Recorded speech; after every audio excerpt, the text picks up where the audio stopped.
What's up, A to Z Sports Nashville, live on a Monday morning. Free agency week is here. We're here covering all of the chaos before the storm, I suppose. I'm Houston Freeze, joined by Zach Bingham this morning. Got a big show for you today, talking about a lot of news that came down the pipe over the weekend. Teams making some final preparations with guys that are already on their team before free agency starts today. The legal tampering period starts today. And so we're going to see a lot of names come off the board. The rest of today, we're going to be talking about who we think the Titans will be targeting, what positions we think will be the biggest needs for them to address in this free agent period before the draft. Maybe talk about some Titans that are pending free agents, what we think will happen with them if the Titans choose to bring any of them back. All of that and more. Zach, good morning to you. Are you ready for a hectic week of NFL football?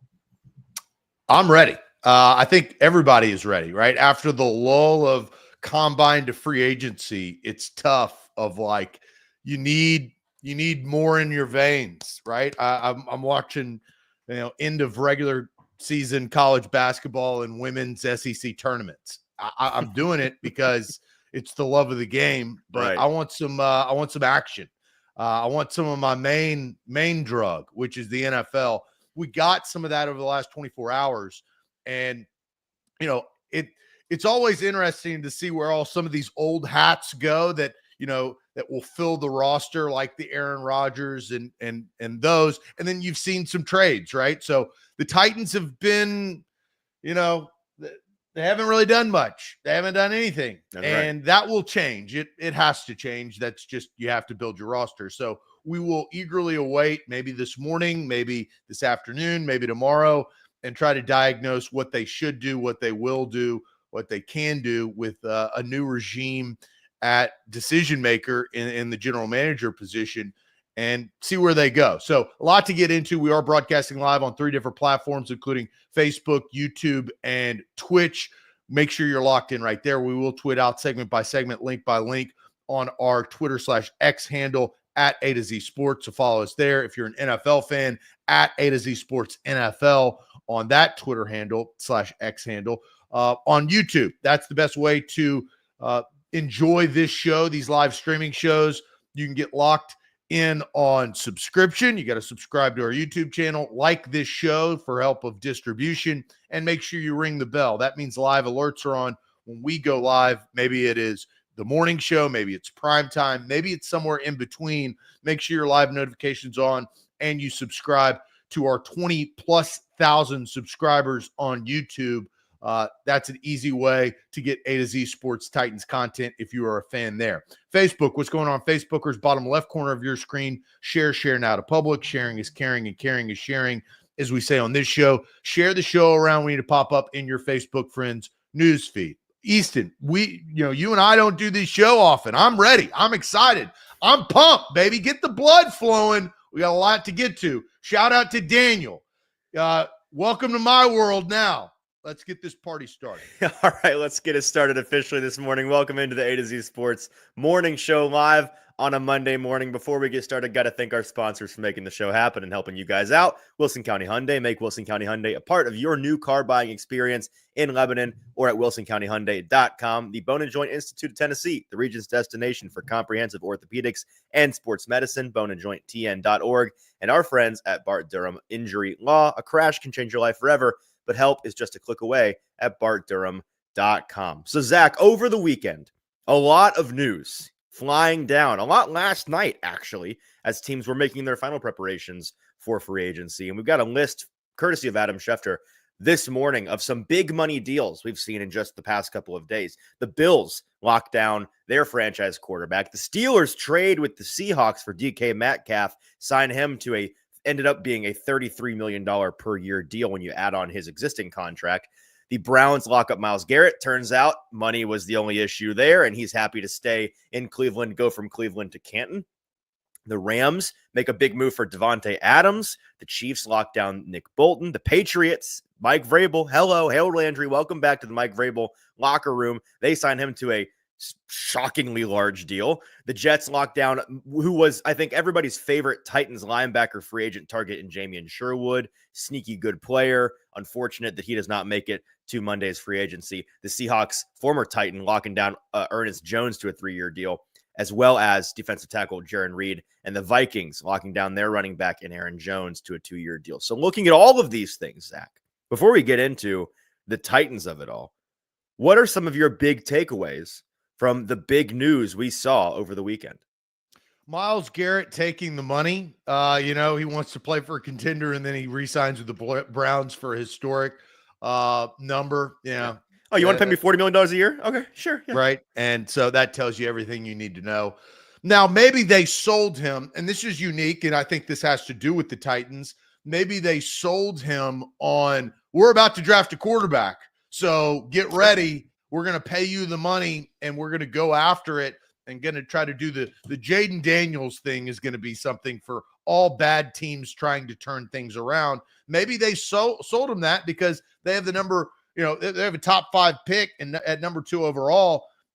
You can sit there and you can draft one of the 2 quarterbacks if you want to. So maybe that was it. I thought Devontae Adams going to the Rams is interesting. They get rid of Cooper Kupp, which if you saw the Rams last year, Cooper Kupp diminished in kind of what his role was. Puka Nacua, coming into his own as a young wide receiver, and the connection with Matthew Stafford after they re-signed him.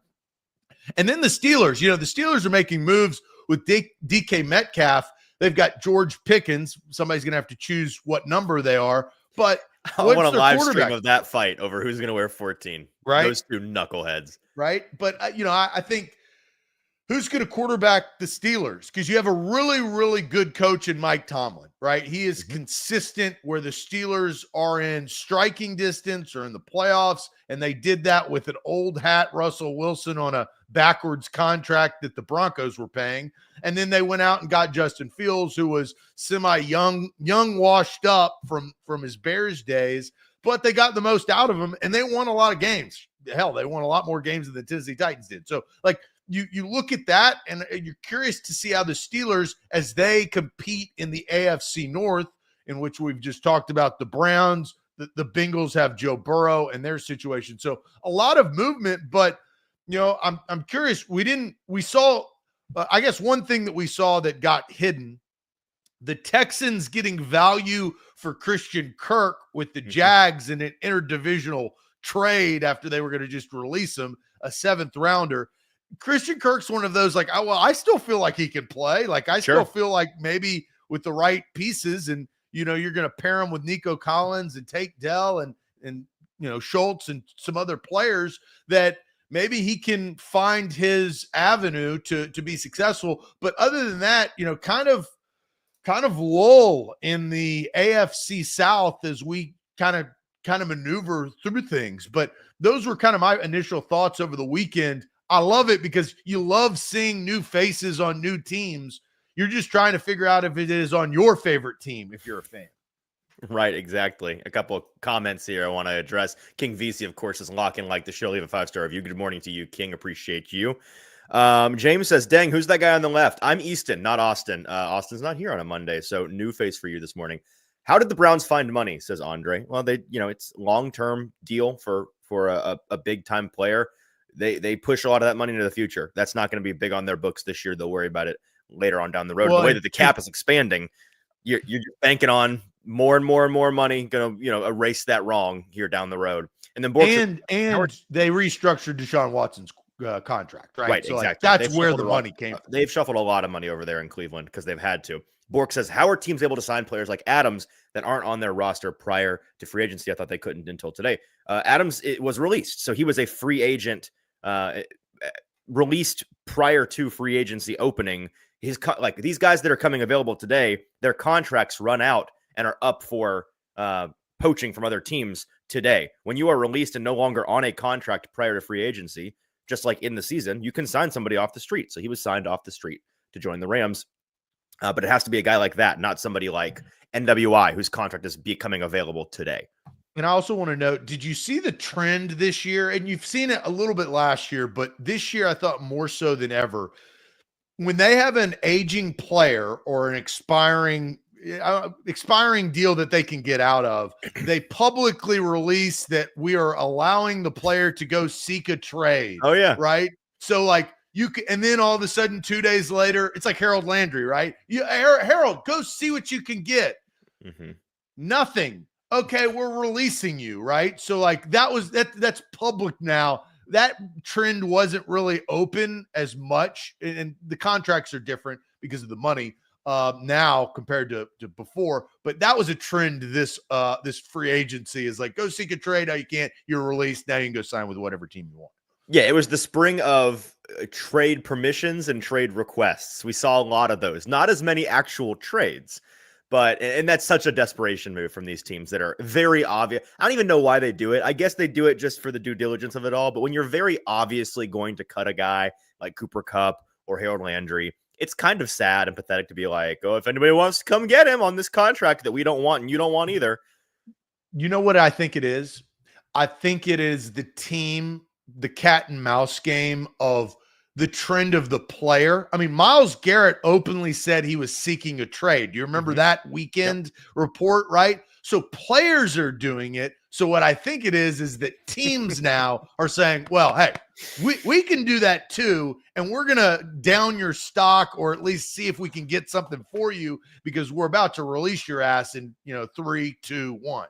Everybody's playing the media game. The thing from the weekend that I want us to talk a little bit more about is the Harold Landry move because, that's a big contract, 43 some odd million dollars that the Patriots signed him to. I think $26 million in guarantees, something in that neighborhood.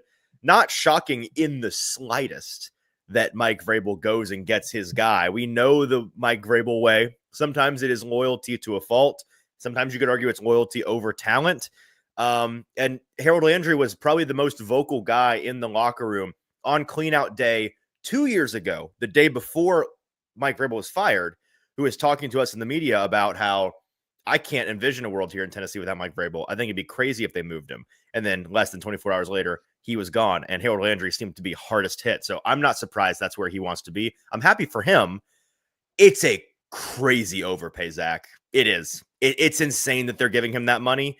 It looks like they just pulled up his sack numbers real quick and we're like, oh, 9 sacks last year. Good player. We'll bring him in. Near the bottom of the league in pressure rate. When you watch his tape, the pass rush tape is borderline unwatchable. He was playing way too many snaps than he needed to be. So maybe that's the plan is they're going to make him a key down pass rusher. But even then, he's more a run defending edge than he is a rushing edge at this point in his career. So he's really an early down rusher. And if you're paying a guy $26 million in guarantees, you don't want him to be a situational player. It's a bad contract, and I'm not rooting against him, but I think it's a foolish start for the Mike Vrabel regime. Well, it's loyalty play, as you mentioned. I mean, even in the beginning when Harold Landry was supposed to be a first-round pick, right? Mm-hmm. But he fell, and the Titans took him, and that was a connection on, hey, you took a chance on me. Signs a big contract, tears his ACL. They still stuck with him, and he had production. I mean, probably of not the clip of the contract that they gave him to start, but like sacks and the numbers are there. But again, I definitely think that it's waning as you get older in your career. This is a loyalty play, though. Yeah. So, and that's the Mike Vrabel way. You see that across the board for some guys, and ultimately it usually ends with their demise. We'll see how Harold Landry plays, though. Who knows? A new place and a new start sometimes can be better for a player. And he obviously had success under Vrabel coaching him. So let's see how this works out. As you said, I wasn't surprised that it happened. Let's see what the aftermath is. Well, another news item that has come down the pipe since we were last on the morning show is the big trade between the Seahawks and the Raiders. This one, not something I think many or any of us were expecting. The Raiders go and get their guy in Geno Smith, sending a second-round pick to the Seahawks for the opportunity to sign him to a new contract that is not done yet, but the word is he'll be signed to something in the $40 to $45 million range on a multi-year deal. He joins back up with the last head coach he had before, Mike McDonald in Seattle. Of course, Pete Carroll down there in Las Vegas now, and the reporting on that is kind of murky behind the scenes. It sounds like a big part of this move for Geno and maybe him sort of kind of secretly asking out of his situation in Seattle was his desire to go and play for Pete. I think players just love Pete. So he is now in Las Vegas. The Vegas Raiders are out of the fray for now in terms of the quarterback carousel, the desperate quarterback teams. They're, of course, at 6 in the draft order. The Titans had, probably them on the radar of teams that may be tilted enough to come up and make a trade for a quarterback if it got to that, but they don't need that anymore. The Seahawks tap in to the Raiders spot for teams that are desperate for a quarterback. A lot of moving pieces here, Zach. What was your reaction to this news, and what do you think it means for the Titans in the quarterback carousel? Goes back to loyalty, right? Pete Carroll and the connection of that. And so that makes sense. The Raiders need a quarterback. And I feel like because of this quarterback class at the top of the draft, maybe the Raiders felt like they couldn't go get their guy or weren't willing to have the pieces. So they need a backup plan. Plus, I think Pete Carroll has a lot to prove. It's crazy to say that after he's won a national championship and a Super Bowl and been to 2 Super Bowls. But for the Raiders, I do feel like they have to start quicker because they took the okay, we're going to go for a full year with a non-name quarterback and Gardner Minshew and Mac it didn't Jones. work. Yeah, and it didn't work. We knew it wasn't going to work. Everyone knew it wasn't going to work. You can't do that multiple years. Pete is also a little bit older. Like he doesn't have, I don't want to say he's the oldest. Yeah. You got to get going. And so I thought this made sense after it happened. I agree with you of like, I don't think that was a prediction of, I felt like they were going to be in play, but also the Raiders could do something in the draft to set up a young quarterback, draft a young quarterback, have him learn behind Geno. Geno is what he is. We know his ceiling. He can throw 30 touchdowns. He's a good player. Yeah. He can throw down the field. And the Raiders are reconstructing, their philosophy. They've got Bowers, who is a badass. Let's just call it what it is, right? And so they can add to that. But it did shake up, I think, for the draft. I mean, Titans fans watching where Sam Darnold goes, right? Watching how the Giants approach things in free agency, watching what the Browns do and did with Myles Garrett, as we talked about. Like, could that be a sign of this is, them telling Myles Garrett, hey, this is what our plan is? So all of these things come into play with the number 1 overall pick with the Tennessee Titans and the Raiders being a suitor or a possible trade partner. I don't know if it's still in play, but it definitely changes things now that they have a starter in Geno Smith and they're paying him that type of money. Yeah, first of all, excited that the Raiders are going to finally have a passing offense for the first time in a while. And Brock Bowers and those guys are, I'm sure, over the moon about it. I think it's going to be exciting and look a lot different from what we've seen from them. In terms of the quarterback carousel of it all, I think, the obvious thing that we all kind of looked at when this happened was, okay, Seattle, they're not doing this unless they have some sort of plan. Their whole offseason kind of strange. They were a 10-7 team that missed the playoffs because of a tiebreaker. They had avenues to improve their roster this offseason and make a push. They had a quarterback good enough to compete, and they blow it up anyways. And so their philosophy is kind of in question, but I don't think that they make this move at quarterback unless they have a plan because of how hectic this quarterback race is right now that they're joining. And that's why I think he's going to end. This is where Sam Darnold's going to end up. I think it's the Darnold spot. I think that's the obvious connection a lot of us made. It makes some sense because Geno and Darnold, somewhat similar quarterbacks. I'm not sure how sound a plan it is because to me, you're replacing Geno, who you weren't willing to pay $40 to $45 million to, for a younger, cheaper Geno that you're probably going to be able to pay $30, $35 million to. Except this version of Geno is way more pressure sensitive. And the biggest glaring flaw for this Seattle offense is their interior offensive line that Geno has made them right on for a couple of years now in a row. So I'm not sure it's going to look close to what it looked like with Geno unless they address the offensive line in a big way. Because Darnold, we know, for all of his successes last year, when you pressure him, things went poorly. So we'll see how that works out. But I think that is, I feel like that's almost a lock that Darnold will end up in Seattle. And that takes Darnold off the map for all of the other quarterback needy teams. I think it puts the Jets in a certain place, the Giants in a certain place. And I think it even further clarifies for the Titans that they're either going to take Cam Ward at 1, or they're going to get one of these teams so desperate to move up to 1 that they can't say no to somebody just sending them their kingdom.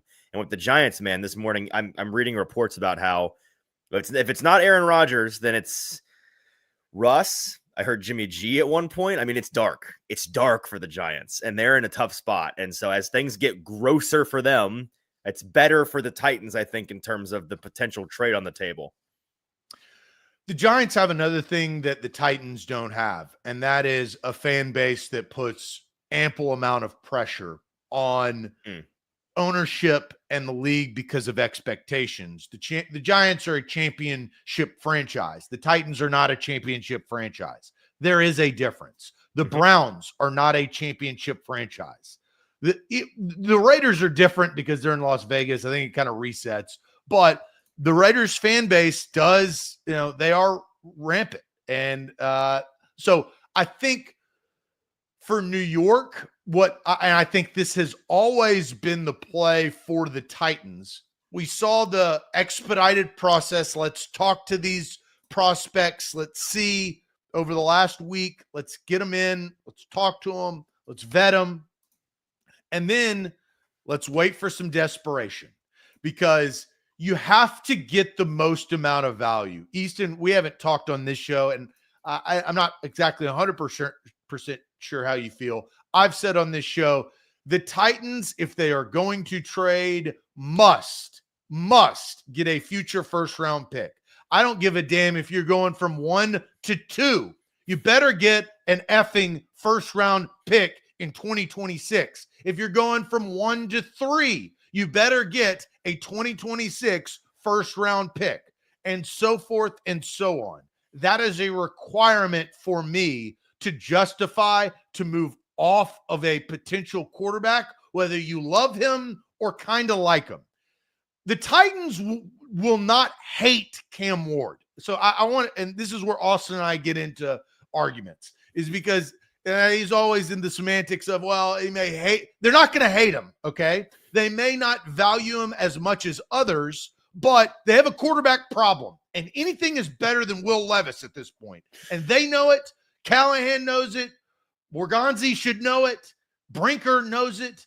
And so that is my requirement if you are moving. And what I think that the Titans are positioning themselves to doing, time is valuable, and time creates some desperation. And so they're trying to get, the pot stirring a little bit. And I think some of these moves have helped, not hindered, all told. The Raiders thing is a curveball, but I don't think it completely hinders it. I want to respond to that, but speaking of time, it is time for us to tell you about our wonderful sponsors over at the Bone and Joint Institute of Tennessee.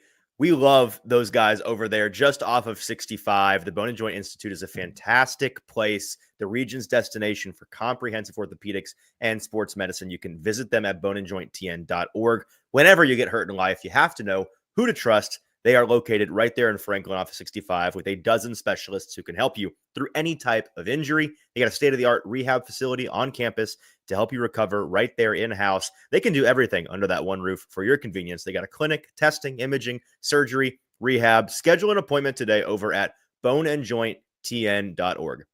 A to Z Sports. Don't forget that Lou Man 5-star special. I saw some more 5-star I didn't know we have this graphic. This graphic's amazing. The Lou Man 5-star special. Look, Easton, you got to remember, if somebody attacks this company, we're going to fight fire with fire. Lou Man gave us a 1-star rating saying that we spread lies.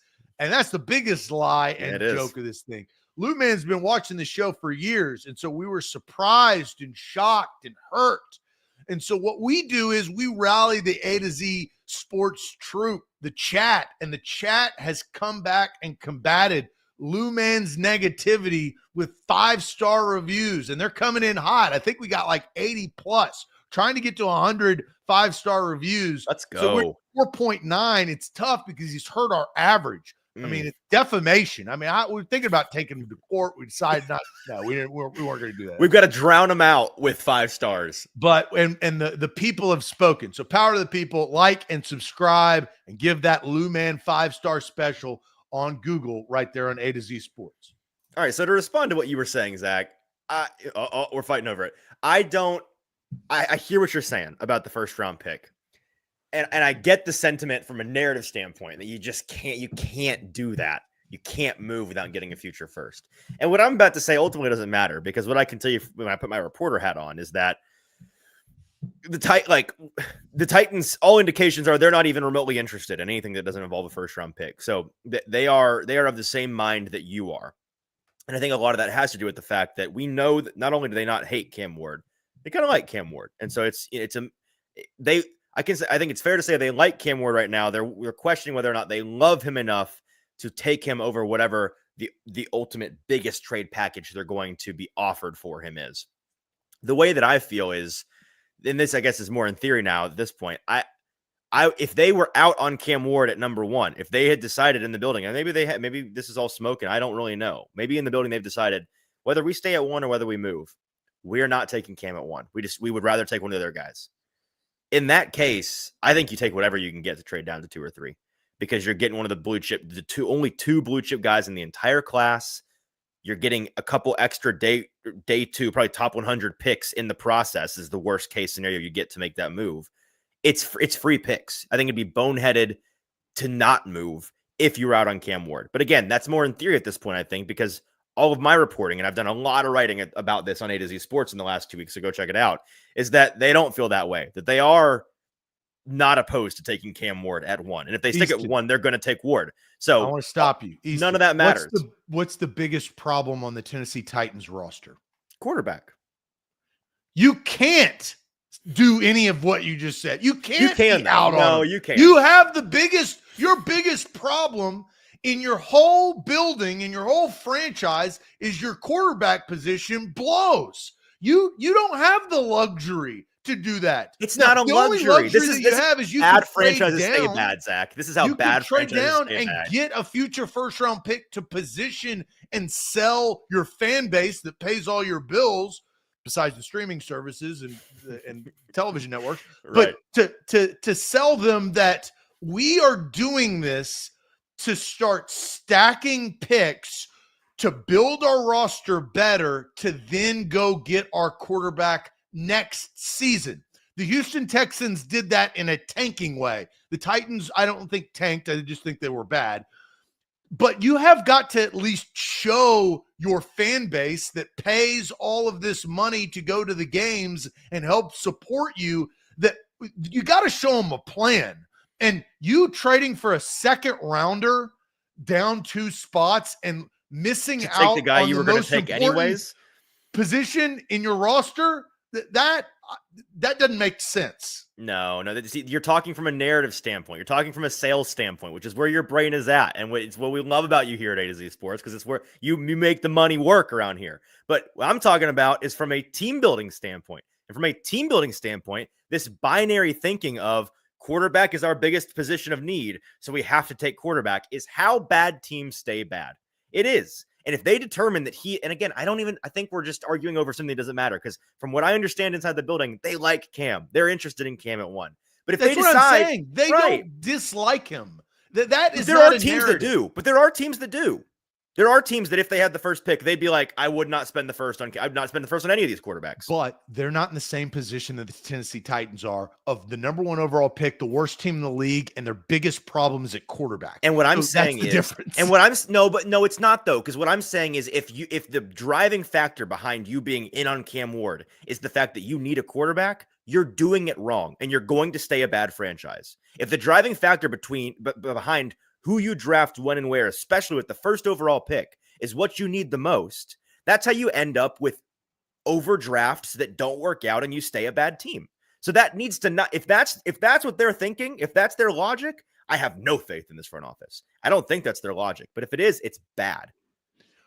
I think that the concept goes back to, you're willing to move out of 1 if you get the value that it it deserves.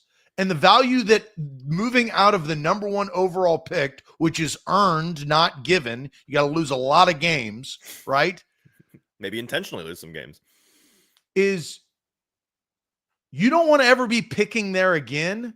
So you better get the most value possible. And in my opinion, without a future first round pick attached to that trade, the Titans, that's how a bad franchise stays bad. They don't get enough value for what they have. And the quarterback is the most valuable position in team sport. Mm-hmm. So in that case, you don't hate the guy. You're trying to figure out if you love him, then you take him if you can't get the value that it deserves. Well, we can move on because the bottom line, again, reporter hat on, the Titans, all indications, they are not interested in moving. And part of this is a leverage thing, right? Because again, like we just mentioned a moment ago, the Giants are about as desperate as it gets. And that front office and coaching staff that are maybe in their dead cat bounce year, it's time for them to do something, or else they're going to be out of a job within maybe by Thanksgiving, frankly. Well, real quick, if you look at the behind the Titans, the Giants, the Raiders, who just changed their desperation because they traded for a starting quarterback, the Jets, who are still desperate because let's they're not forget the Browns, franchise. by the way. Browns still don't have a quarterback. Well, the Browns do on the roster, but not one you can play. And I think that's what they're trying to figure out, what that timetable is. Mm-hmm. And I think they address it. That's why the Myles Garrett thing, the Browns can pick one of the 2 quarterbacks. They don't have the luxury of having the top pick, but they do have the luxury of having the ability to draft a quarterback. Yes, but kind of a pivot here, this narrative, and we've been talking about it on the show the past couple of days, this idea that we know at the end of February, well, the Browns they're happy to be at 2. They're happy to take whichever quarterback falls to them. I don't buy that even a little bit. I don't think that's how teams operate. I think it's crazy to think that they just happen to have these quarterbacks ranked as a 9.2 and a 9.1. They love them both equally, and they'd love to have either one. I think this is the mindset of people thinking, well, they're desperate. They have to draft a quarterback to get themselves out of this hole, so they'll draft one at 2. I don't think that's how teams operate, man. So maybe what we've been hearing about Shedeur Sanders doesn't sound like the league as a whole regards him as a number 2 overall pick. It doesn't. So I think this Myles Garrett signing frees them up to make a move. People keep talking about the Giants. They're going to trade up to 1. If somebody trades to 1, it's the Giants.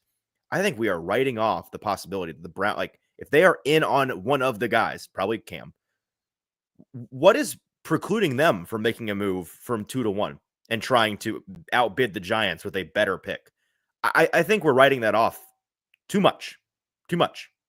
Do you think that the Browns would give a future first round pick for that number 1 overall pick to move up one spot? If they think that this quarterback is what digs them out of this hell they've put themselves in, then yeah. If they think this is the key to getting out of the hole that they've dug themselves, and that's what it's going to take, then again, it's a desperation thing, right? Who has been more desperate at quarterback the past multiple years than the Browns, who have been not only flailing in terms of quarterback production, but narratively just dragged through the mud over the dumbest decision in modern American sports? They've got to do something. They have to. And I know that I wrote in an article that went out on A to Z Sports this morning about, I projected where each quarterback's going to land. I think their less dramatic backup play here is they're really hoping to get Kirk Cousins on the Russell Wilson situation. The Falcons, who are bluffing right now about that, well, we're going to keep Kirk around. No, you're not. They're going to cut him. He's going to be available like Russell Wilson was, where the Falcons are paying him $50 million. Every dollar that his new team pays him is going to offset that. So they're going to pay him a league minimum. And I think that the landing spot for him is the Browns because they like each other. He and Stefanski and he are fans. And that's a fix for them. But if that doesn't work out, if they are still sitting with Deshaun Watson and by the time we get to April, I would not count them out to do something maybe a little bit rash. Well, we'll find out how desperate. That's the theme of today's show, is how desperate that team, the Browns, are, and the other ones behind them. Well, Zach, the Titans, yeah, speaking of desperation, they need to. They're desperate at a couple of positions besides quarterback. So let's talk about those other positions. And we're going to send a question in the comments here. we've addressed the quarterback thing. And if you want to talk about some free agent quarterbacks, we can. But what we want to talk about now is what position should the Titans be targeting in free agency with the legal tampering period opening today? Not what player necessarily. You can throw some players in the chat if you like, but what position are you thinking they need to address in free agency to set themselves up as best they can to be flexible in the draft? Because that's what really free agency is, right, Zach? It is preparing. It's what good teams regard free agency as. Preparing yourself to be as flexible as possible in the draft. If you do free agency the right way, you get to draft day and you are thinking much more about best player on the board than you are need. Again, that's how bad teams get into bad spots, is when they are so tilted on a need at a certain spot that they end up overdrafting a guy. So the Titans are going to have a hard time getting exactly to that point because of how much need they have, but they can make a big chunk in this free agency period on some big positions. And given the landscape, I want to know what folks in the comments are thinking about the positions they need to address. Zach, are you seeing some answers in there? Yeah, we've got a ton of comments rolling in, which is great. So what position should the Titans be targeting in free agency? There's 3 waves of free agency. There's wave 1, 2, and 3. It all comes over the course of several weeks. We are in the first wave. And the first wave hits you because the big names are out. And there's still a ton of big names out there. We'll talk about those.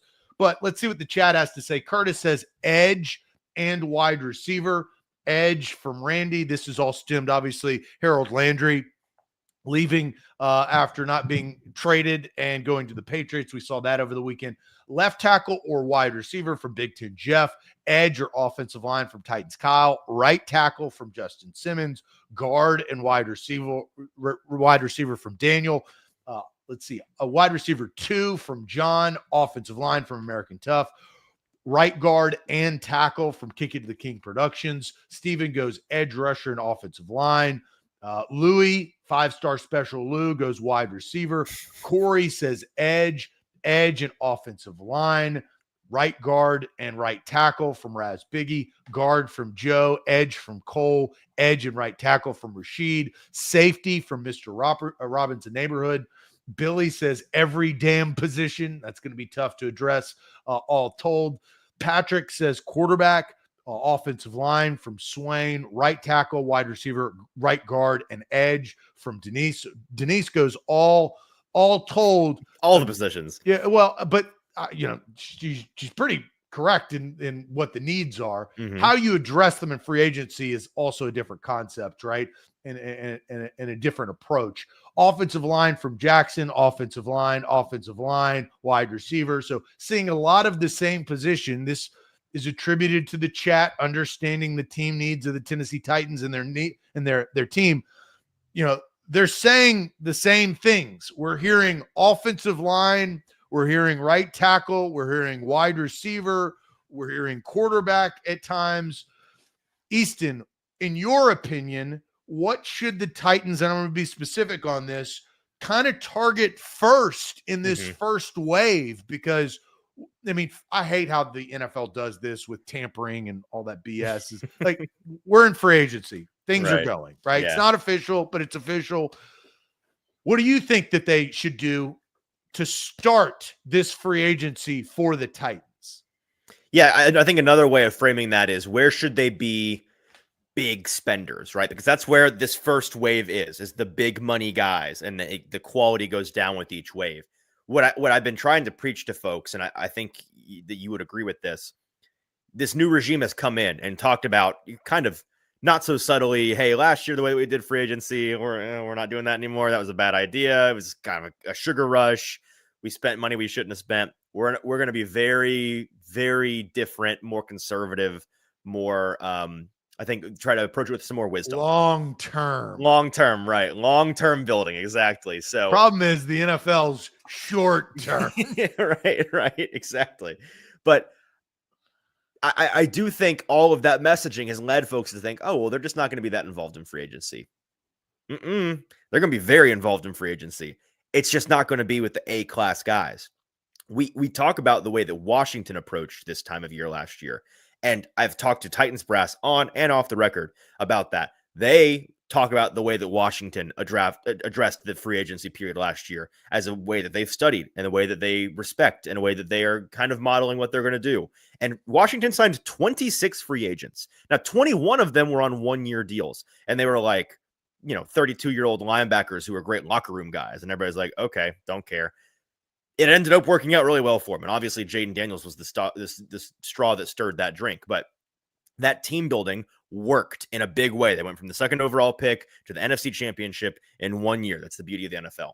I think the Titans are going to similarly be involved in volume swings for guys in the B, C, D tier of buckets. And so in that way, I think they'll address all the positions. But back to your question about who should they spend on first, or who should they spend bigger money on? I think given not every position is as loaded in this free agency class. So the biggest thing is what kind of guys are actually out there. To me, I think edge is the position they're looking at number one, not only because they need two of them, and it's a position of serious need at a very premium position, but there's some edge solutions out there. Are there any ringers? Are there any 1A guys? No, there never are in free agency, and that's what the draft is for.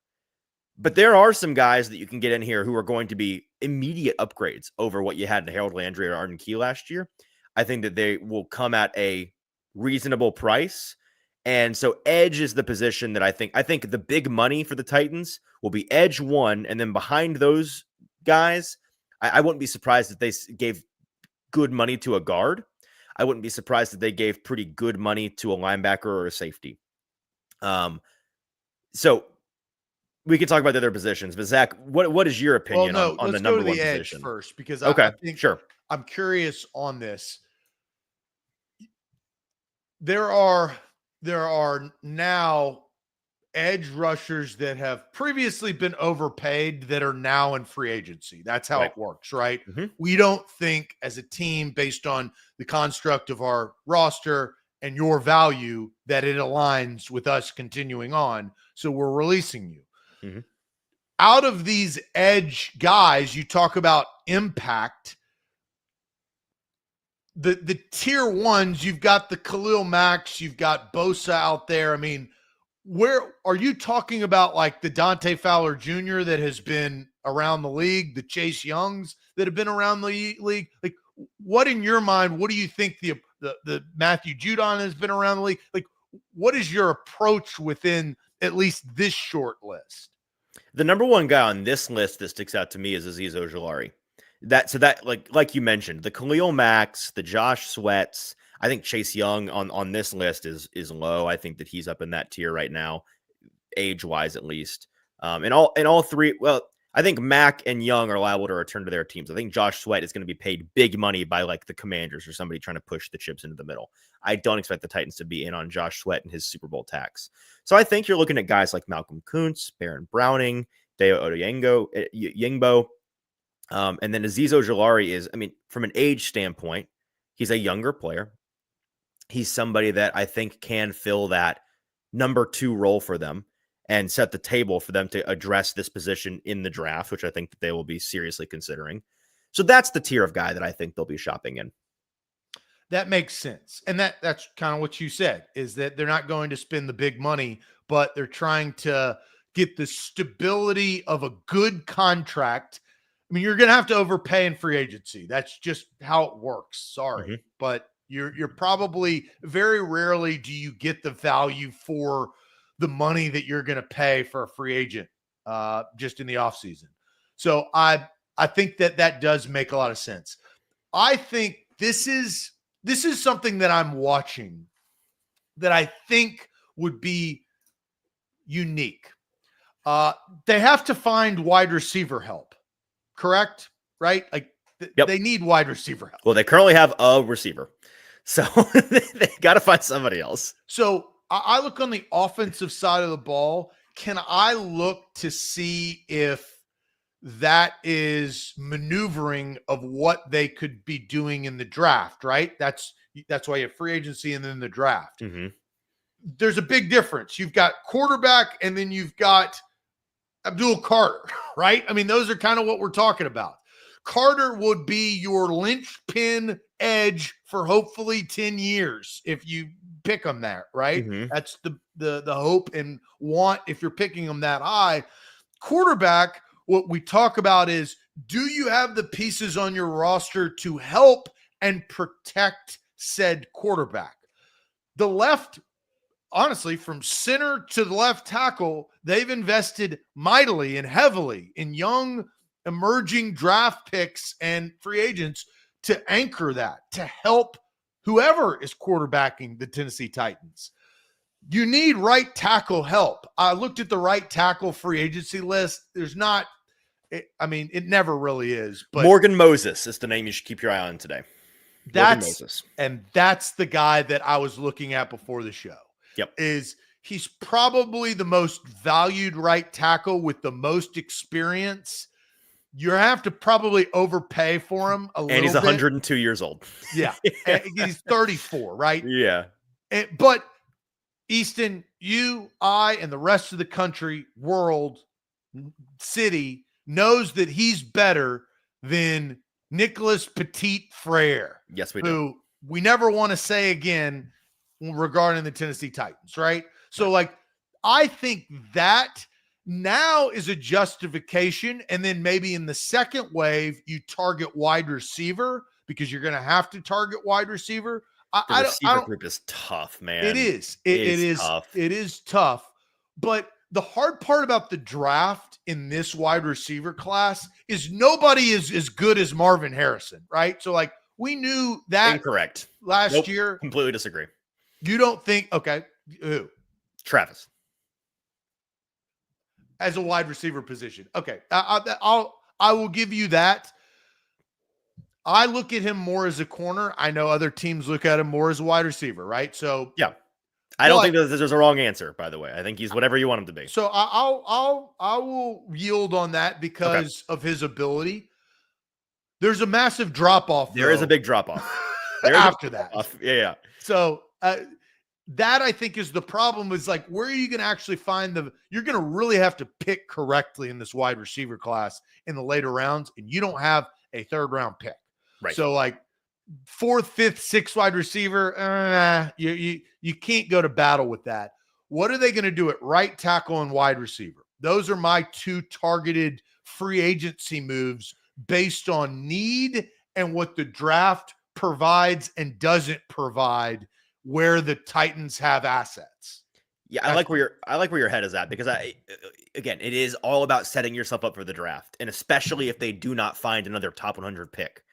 Then they're going to be unless they do more in free agency than I think that they are even considering, they're going to get screwed at a position. You're not going to be satisfied at one of these key at edge or receiver or right tackle.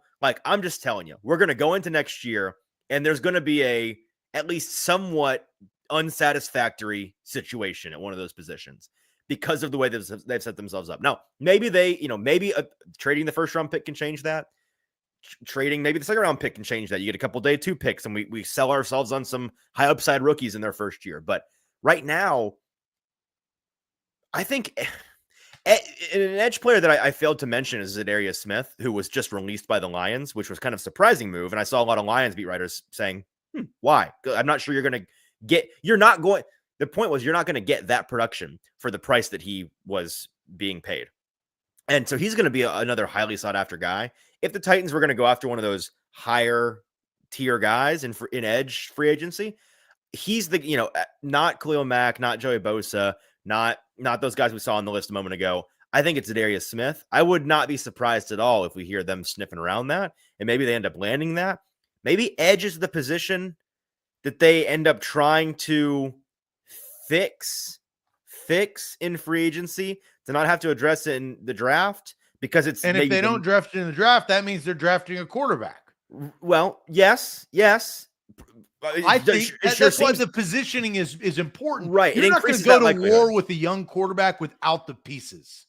I mean, you can get this edge class. That's the thing, though. You can get starting guys in the second and third round in this class. Good starting players. Your boy Princely You from Ole Miss is going to be a 40-something odd pick, and he's going to be an awesome player for somebody. So, but they again, if they're spending that 40 or that 35th overall pick on Princely, they're not spending it on a receiver or a tackle. And they're waiting, unless they trade, they're waiting until 102 to go and get somebody. And that third round hole is big. It's so brutal. It really is, because it's a valued player. And if you want more picks, you're going to have to trade away a first or a second, right? Mm-hmm. And that, now you're positioning yourself worse because you've earned these top of the round picks. Like and they didn't know it was going to work out like that when they traded for Snead. They didn't know that, but here they are. And that goes to the previous regime. That's why there's a previous to that of Rand Carthon. Rand Carthon, I don't know if he knew that things were in jeopardy, but he went for it. I liked your analogy of the sugar rush last year. They had a boatload of cash to go to the candy store, and they bought every piece of candy. They did. And you know what? Then they traded for more candy. Right. And it got them their teeth rot out of their head. It got them rotten. They got them George Washington teeth, fake. So and here they stand, and they're out of that third round. And I just think that's where a lot of this draft has value, in my opinion, because it doesn't have a ton of the blue chip players are 6 to 7, maybe 5 to 6. And then the big time positions that coincidentally the Titans need, this draft is not great for those. No, it's not. And we're going to continue this conversation in a minute, but we got to show some love to our friends over at Bart Durham Injury Law. We love our new friends at Bart Durham Injury Law, who believe that you deserve to be paid. A crash can change your life forever, and help is only a click away at bartdurham.com. Your big truck wreck is their fight for justice. Check them out over at bartdurham.com. They can be reached anytime, 24/7. Get your legal questions answered at 615-242-9000. There are attorneys available to meet you whenever and wherever is most convenient, including virtually over the phone.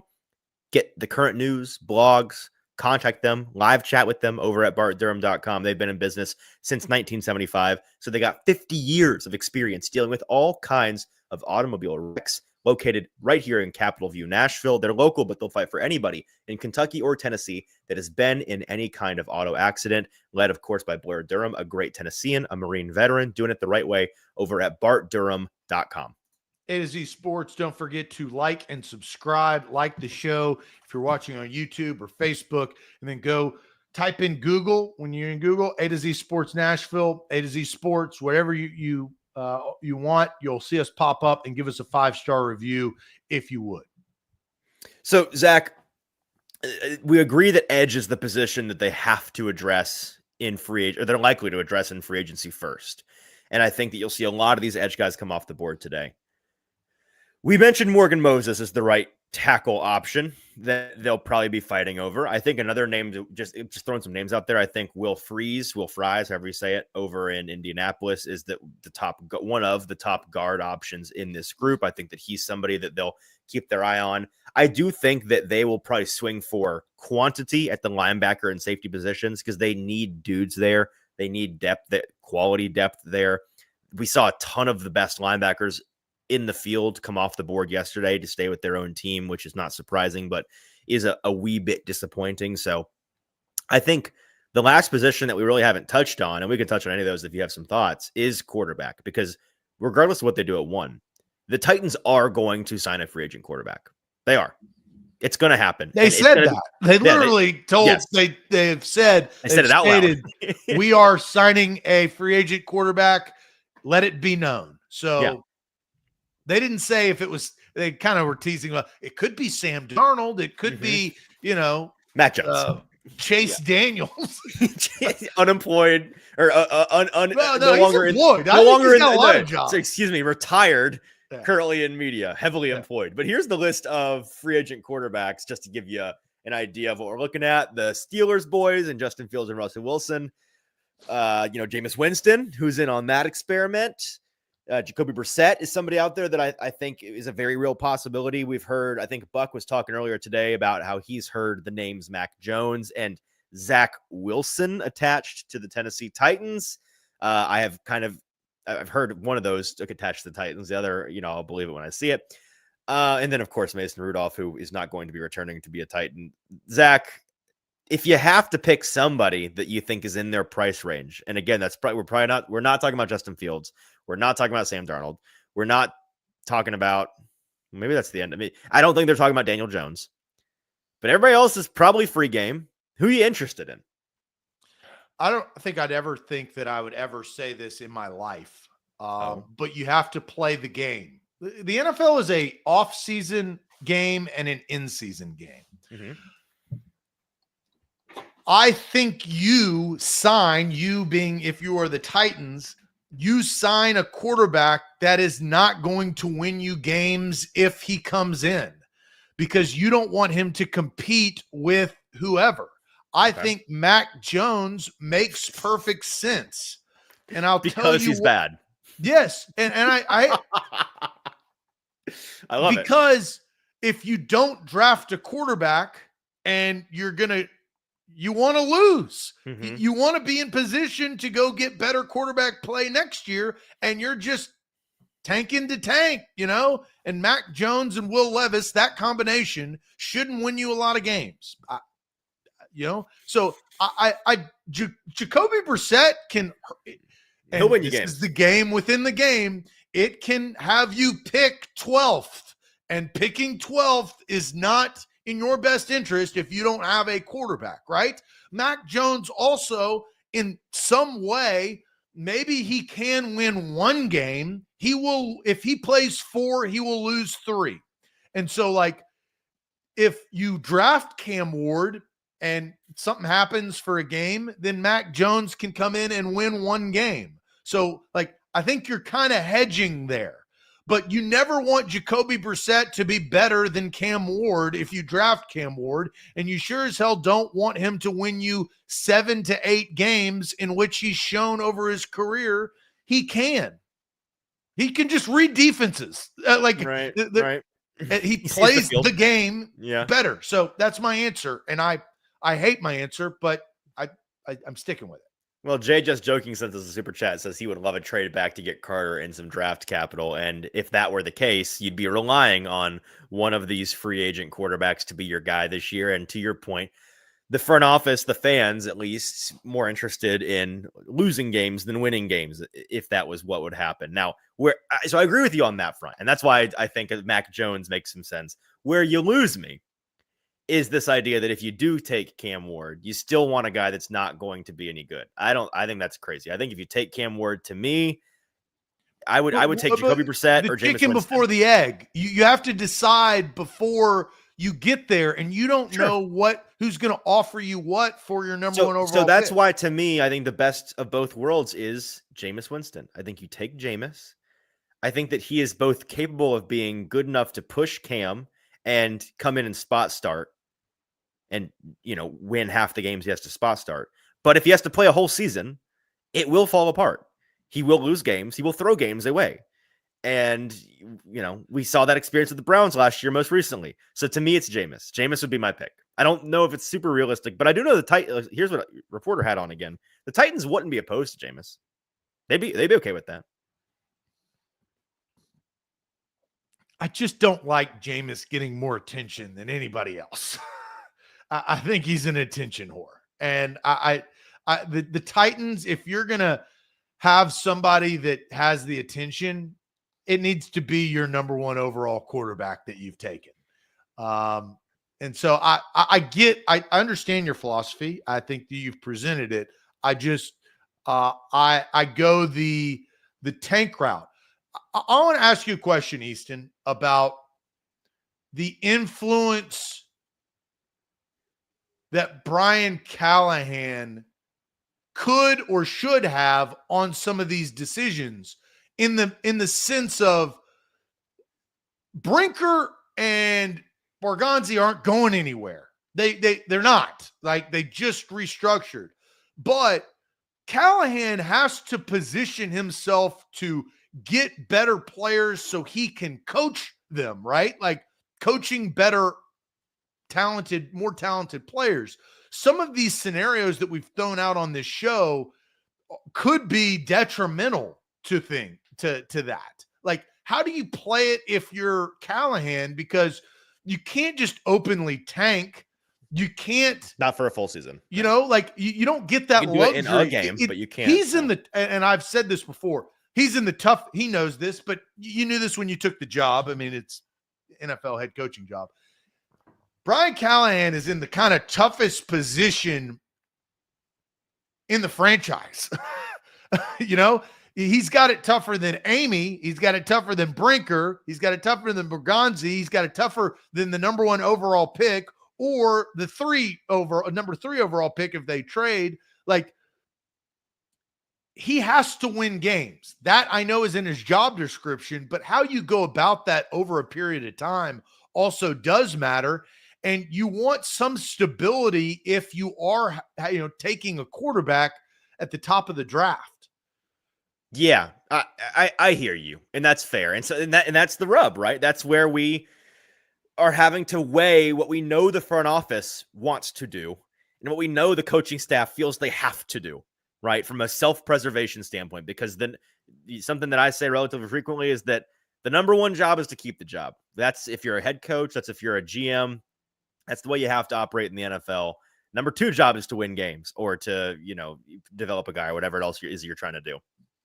By the way, I'm reacting to the fact that free agency is beginning and Twitter is down. And so the world is losing their mind right now. I've got people inside the Titans building texting me right now saying, you guys are going to have to catch the afternoon paper to see what moves we made because Twitter is down. And so I don't know where you guys are going to see these moves coming from. So the Titans are going to make some moves today, but we'll see whether or not we get them announced on Twitter because Twitter is currently not working. Anyways, there's an Elon joke somewhere, whether he's doing something else or he's freaking out. Yeah. This is, I'm sure they'll get it up, but it will, for the time being, it will be a problem for us. So, but yeah, I'm with you on that. That they have to sign a free agent quarterback, and ultimately they probably lean crappier than good. Is probably what they end up doing. And so here, last question for you before we get to the age game. How much are you liable to read into the quarterback move they make today or this week or whenever as it pertains to the first overall pick? Are you going to see the guy they sign and say, this tells me about what they're going to do? I think there are just a couple of quarterbacks that would change my opinion. And I think they're somewhat obvious in that sense. If they sign Justin Fields, Daniel Jones, or Sam Darnold, I think that probably, I don't think that that's advantageous for them to show their cards. So I fully expect of what we just talked about over the last 15 minutes is them to sign a bad free agent. I don't want to say bad, a lower ceiling free agent quarterback. There you go.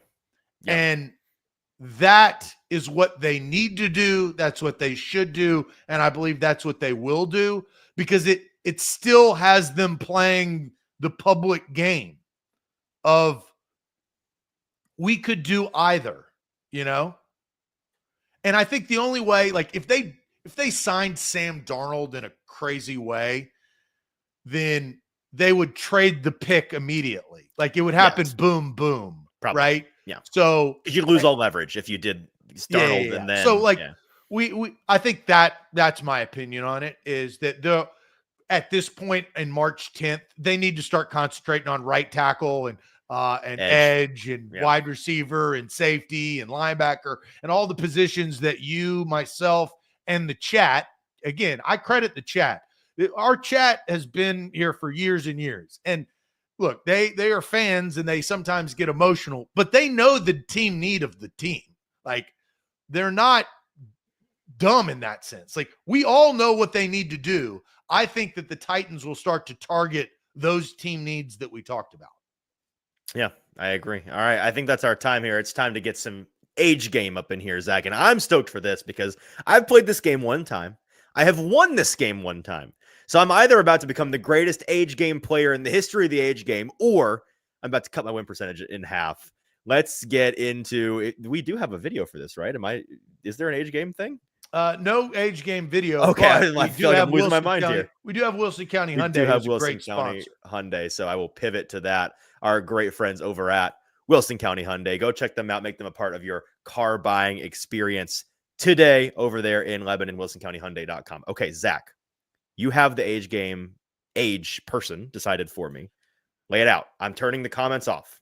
So what I did, and I thought about this, is like, Easton, I don't know if you may be a movie buff, you may not be, you may not know older generations because you're a little bit younger. So I wasn't trying to set you up for disaster or failure. That. Okay. That's not what my intention is ever to do. It's try to set you up for some success. Okay. And so what I thought about, I go, well, what is Easton passionate about? One thing I know you're passionate about is the Tennessee Titans and covering that team. And we don't usually do direct, easy softballs, as they say, but I tried to take a little bit of a blast from the past. Okay. That is a Titan that I think maybe you could get correct.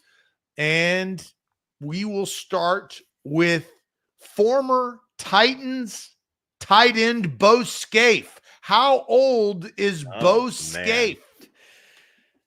I think this does exactly what I wanted it to do. Is it kind of gives you a blend of Titans and you've seen him before. You know who he is. I know who he is. Yeah, and I've seen him play football.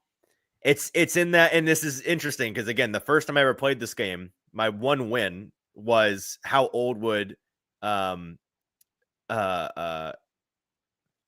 Adams be today? How old would Bud Adams be if he was still alive today? Was Austin's question for me, and I got that one on the nose. So we're back to the well with the Titans. And this is tough because while I have watched Bo Scaife and I know who he is, it's kind of in that gray area for me in my childhood where it's like, I don't know exactly what period he played in. Like if you made me nail down his career years, I would probably be off.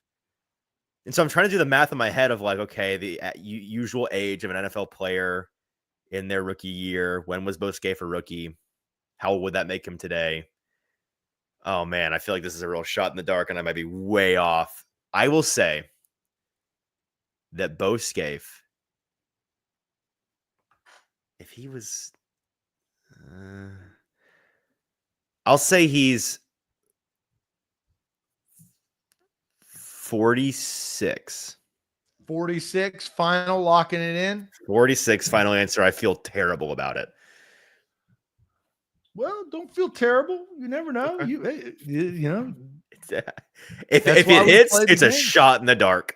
Yeah. So let's go to the chat. How old is former Texas Longhorn and Titans tight end Bo Scaife? Got a couple of 47s, Caps and Titans Kyle. Okay. You said 46, correct? I did. 47 is too old. Mm. Bo Scaife is not that old. So okay. You still. I'm glad I was at least in the neighborhood of some other commenters.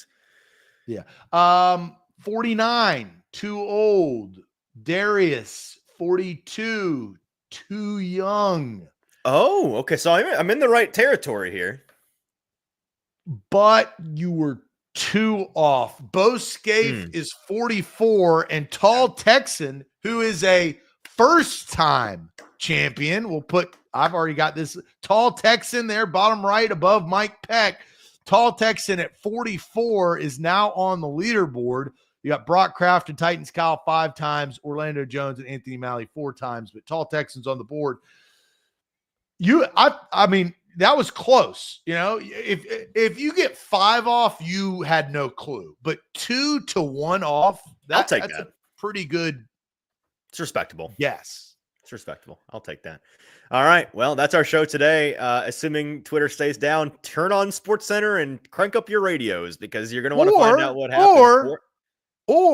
Visit or A to Z Sports.com for we'll find it all for of you. the latest. We'll write about it. Yeah, exactly. We'll find it. We'll write about it all day today. We are going to have 10 quadrillion articles going today. So read all of them over at A to Z Sports.com. Until tomorrow, where it'll be me and Sam, we'll be breaking down all of the moves the Titans do or don't make today. Any other excitement that happens in the next 24 hours. Tune in then, same place, same time. For Zach Bingham, I'm Easton Freeze. We'll talk to you tomorrow. Adios.